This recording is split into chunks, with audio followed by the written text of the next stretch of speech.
आज आपण मावा न वापरता एकदम मावेदार दुधीचा हलवा कसा बनवायचा ते बघणार आहे। अर्धा किलो दुधी मी स्वच्छ धुवून किसून घेतला आहे। एका कढईत तूप टाकले 2 चमचे, त्याच्यावर काजू थोडेसे परतून घेतले, त्याच्यावर हा किसलेला दुधी टाकून छान असा 1 मिनिट आपल्याला फास्ट गॅसवरच परतून घ्यायचं आहे, म्हणजे तूप सर्व दुधीला सर्व साईडने लागेल। त्यानंतर मी हे मलईवाला दूध टाकले 1.5 कप। ते दूध टाकून छान असं मिक्स करून घ्यायचं आणि 1 मिनिट झाकण ठेवायचं आहे, म्हणजे दुधाचा पण असा मावा तयार होतो।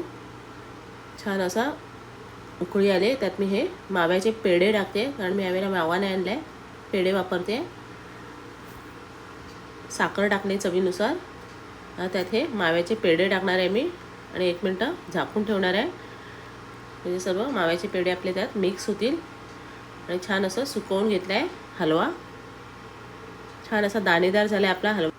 आणि पेढ्यामधल्या केशरी रंगामुळे आपला हलव्याचा रंग पण छान असा केशरी आलाय। आता वेलची पूड टाकते मी, वेलची पूड टाकून छान असं अजून सुकवून घेणार आहे।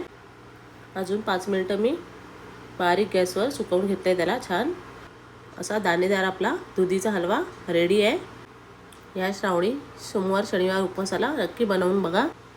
आणि कशी वाटली तुम्हाला ही मावा न वापरता दुधी हलव्याची रेसिपी कमेंटमध्ये मला नक्की कळवा। आवडली असेल तर एक लाईक शेअर नक्की करा। चॅनलला नवीन असाल तर सबस्क्राईब करायला विसरू नका, म्हणजे असे छान छान व्हिडिओ तुम्हाला बघायला मिळतील।